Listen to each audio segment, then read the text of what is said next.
খেয়াল রাখবেন, আমরা যত তাড়াতাড়ি এই কোরবানি ঈদের নামাজ যত তাড়াতাড়ি, আবার তাড়াতাড়ি বলতে বদলও করে না।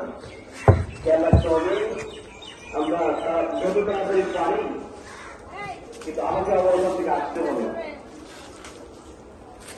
ওইটা দেওয়া যায়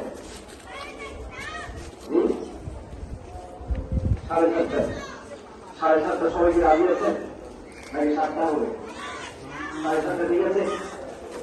সবাই কি বলেন? ঠিক আছে, মাশাআল্লাহ। আর আরেকটা বিষয় হচ্ছে 9 তারিখ থেকে 9 তারিখ ফজরের নামাজ, অর্থাৎ আজকে হচ্ছে 7 তারিখ, আর এই মাসে আজকে কয় তারিখ? 7 তারিখ। তো 7 তারিখ শনিবার, কয় তারিখ?